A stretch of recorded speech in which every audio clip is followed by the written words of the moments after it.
السلام عليكم، ازيكم يا جماعه؟ عاملين ايه؟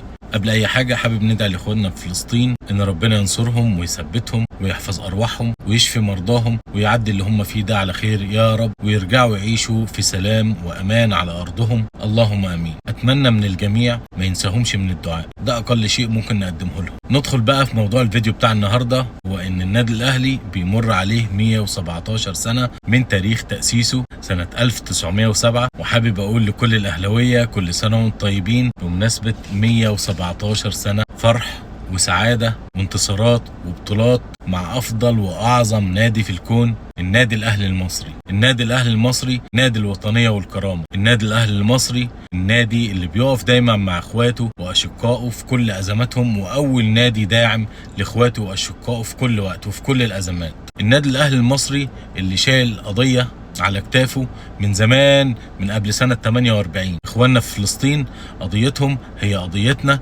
وقضية النادي الاهلي من زمان قوي. النادي الاهلي المصري هو اكتر نادي داعم للقضية هو وجمهوره. النادي الاهلي المصري هو اول نادي طلع بيان على طول بعد احداث 7 اكتوبر وادام فيها الكيان وايد فيه القضية، واكد تأكيد بما لا يدع الشك ان هو مع اخواته، وان هو ضد الظلم اللي بيتعرضوا له، وان الارض دي ارضهم وانها حق ليهم، وان الكيان ده ما هو الا مغتصب للارض. النادي الاهلي المصري هو اول نادي في مصر وفي الوطن العربي كله يطلع قافلة مساعدات من اول ما حصلت المشكلة بعد احداث اكتوبر، قافلة مساعدات لاخواته في غزة، واول واحد بادر بالمبادرة دي، ومش منه ولا فضل، دول اخواننا واهلنا وجمهورنا. جمهور الاهلي اللي عايش في غزة وعايش في فلسطين ده جزء مننا، احنا ما بنمنش عليه. بس النادي الاهلي لازم تعرفوا ان هو اول نادي داعم للقضية، هو اول نادي يرسل مساعدات لاخواننا هناك، فما ينفعش حد يزايد عليه. النادي الاهلي المصري هو اللي قبل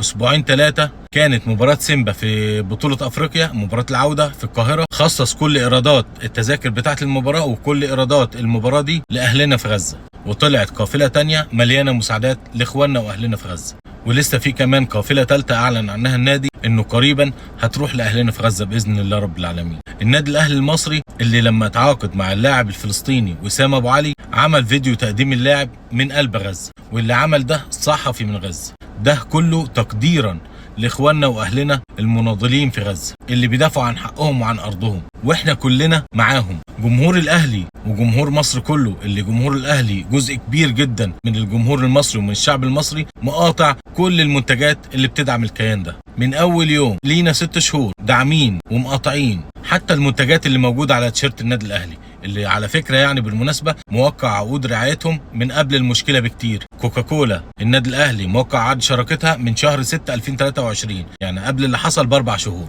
وجلسة التصوير بتاعت لعيبة النادي الاهلي واللي كان ظهر فيها قفشة وبعض لاعبين النادي الاهلي بكوكاكولا كانت يوم 1/10، يعني قبل اللي حصل بأسبوع. النادي الأهلي وقع عقد رعاية ليبتون في 19/9 2023، يعني قبل اللي حصل ده يمكن بأكتر من 20 يوم.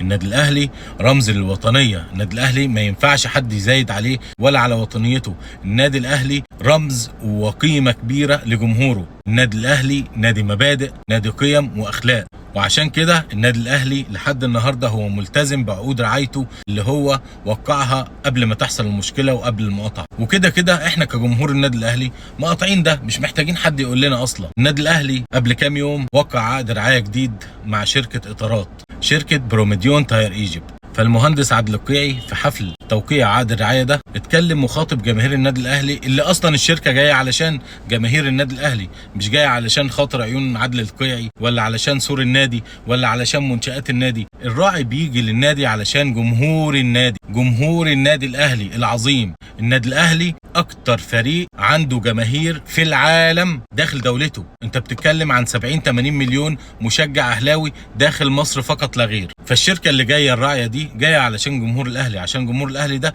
ال70-80 مليون دول تسوق لهم منتجاتها، مش علشان خاطر عيون عادل القيعي ولا عشان خاطر عيون التيشيرت ولا عشان خاطر عيون السور والمنشآت. لا، اسم النادي الاهلي بجمهور النادي الاهلي، اسم النادي الاهلي عظيم بجمهور الاهلي العظيم. فاللي جاي ده بيخاطب وبيبيع المنتج لجمهور النادي الاهلي. فطبيعي لما رئيس شركة النادي الاهلي للكورة طالع بيعلن عن عقد رعاية جديد لازم يخاطب جماهير النادي الاهلي ويتكلم معاهم ويقول لهم يا جماعه اشتروا منتجات الرعاه. هو ده طبيعي جدا. ولو عمل غير كده يكون اصلا مجنون، يبقى الرعاة دول مش هيقولوا بعد كده. انت كمشجع اهلاوي ولا مشجع زملكاوي ولا اي مشجع في الدنيا، لما ناديك يعمل رعايه مع اي منتج، انت محدش هيمسكك غصب عنك ويقول لك تعالى اشتري المنتج ده غصب عنك. انت اللي بايدك بتمد ايدك في جيبك بتروح تشتري المنتج ده او ما تشتريش المنتج ده. صح ولا غلط؟ احنا من بدايه المقاطعه حد اجبرك على حاجه؟ حد قال لك لا تعالى اشتري ده بالغصب عشان انت مشجع اهلاوي؟ لا طبعا. ولا حد اجبر الناس اللي هي مش مقاطعه انها تقاطع المنتج. اللي عايز يروح يشتري يروح يشتري، بس اللي عايز يقاطع يقاطع، هو حر. فاحنا عايزين نكون عندنا شويه ذكاء، بعض من الذكاء. ولو احنا بنتكلم عن خساره، فالناس دي خسرت كتير جدا في المقاطعه، فانت المفروض تخسرهم اكتر. تخسرهم اكتر ازاي؟ الناس دي موقعه عقد من قبل اللي حصل ومن قبل ما يحصل المشكله دي وقبل ما احنا نعمل المقاطعه ومن قبل ما هم يخسروا كتير بالمقاطعه دي. كمان هم مجبرين دلوقتي يلتزموا بالعقد لمده 3 سنوات، يدفعوا لك سنويا من 13 ل 14 مليون جنيه. ده بالنسبه لكوكا. وبالنسبه لليبتون تقريبا نفس العرض لمده 3 سنين، كل سنه يدفعوا لك مثلا في حدود 13 14 15 مليون جنيه. مجبرين على ده، فهيدفع لك ده. احنا اللي بندفع لهم. النادي الاهلي مش بيروح يرعاهم، مش النادي الاهلي هو اللي بيدفع لهم، ده النادي الاهلي بيستقبل منهم.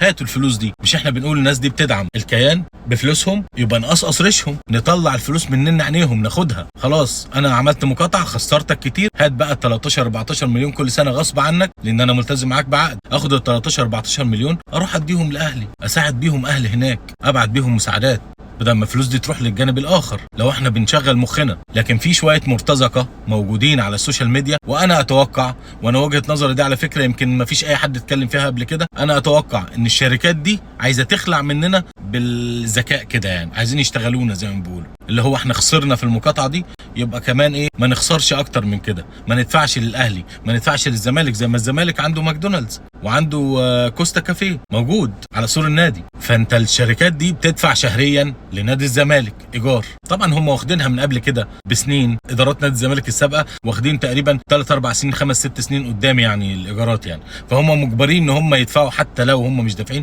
مجبرين كل شهر يدفعوا لنادي الزمالك غصب عنهم، وهم مش محصلين فلوس اساسا، هم بيخسروا من المقاطعه اللي حاصله. بس نادي الاهلي ما طلعش واحد وقال بعينه لا للمقاطعه، لا ادعموا الشركه الفلانيه، زي ما كده المتحدث الرسمي الاستاذ احمد سالم طلع وقال انه من الغباء مقاطعه ماكدونالدز. فمش هنزايد على بعض يا جماعه، مش هنزايد على بعض، ومش هندخل في النقطه دي، لان انا لو اتكلمت وقلت افسخوا عقد ماكدونالدز او كوستا كافيه انا اكون برضو غبي زي الناس الغبيه اللي بتنادي فسخ عقد كوكا او ليبتون في النادي الاهلي، اكون غبي زيهم لو انا قلت كده. لا، انا عايز اوجعهم اكتر، انا عايز اجلدهم اكتر، انا مقاطعكم وبجبركم ان انتوا تدفعوا فلوس سنويا وشهريا للناديين، للنادي الزمالك اذا كان ماك او كوستا، وللنادي الاهلي اذا كانت كوكا او ليبتون. انا هجبركم على ده، وانا ليه اصلا اروح ادفع لكم شرط جزائي واخسر وارحمكم من الخساره اللي انتوا هتدفعوها كل سنه ليا في النادي الاهلي، او التانيين هيدفعوا كل شهر لنادي الزمالك؟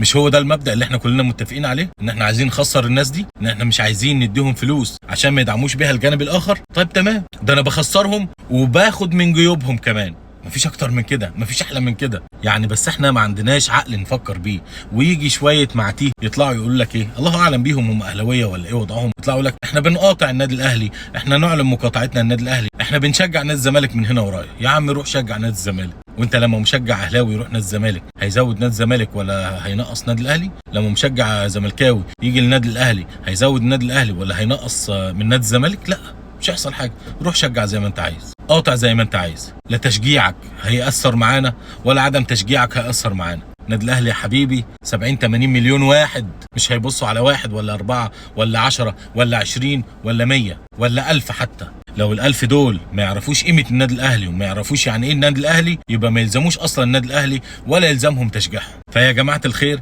بلاش ننساق ورا الحملات اللي ملهاش اي لازمه، الحملات المشبوهه اللي محدش عارف مصدرها ايه على السوشيال ميديا، اللي بتعمل فتنه ما بين الناس وما بين الجماهير، اللي بتكره الناس في انديتها، اللي عندها اجندات تانية انتوا بس مش داريانين بيها. هي بتخدم مصالح الناس التانية مش مصالحنا، لا بتخدم فلسطين ولا بتخدم الاهلي ولا بتخدم الزمالك ولا بتخدم مصر ولا بتخدم اي حد. بس انا عايز اقول لكم على حاجه، جمهور الاهلي وجمهور الزمالك، الشعب المصري ككل عنده وعي كبير جدا، ومهما عملته برضه مقاطع، والمقاطعه هتفضل زي ما هي، وحبنا لانديتنا هيفضل زي ما هو، وموتوا بغيظكم. فيا جمهور الاهلي كل سنه وانتم طيبين، افرحوا مصدر سعادتكم النادي الاهلي، عدى عليه 117 سنه من تاريخ تاسيسه، كلهم بطولات وانجازات وفرح وسعاده، ومر عليهم لعيبه كبار جدا كانوا قدوه لينا وشرفونا، وكانت القضيه محل اهتمامهم دايما، زي ابو تريكه، ومن بعده لعيبه الاهلي كتير زي قفشه، وكل الناس في الاهلي، كهربا وحسين الشحات ومعظم اللعيبه.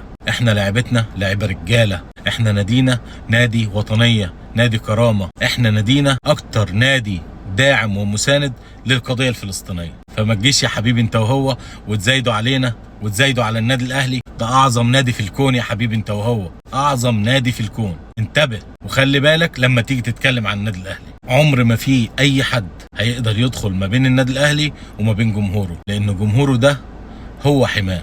شكرا ليكم، ونشوفكم في فيديوهات تانية ان شاء الله قريبا، وباذن الله بالتوفيق للاهلي النهارده في مباراه مازيمبي، في مباراه العوده، وان شاء الله نصعد لدور النهائي. سلام.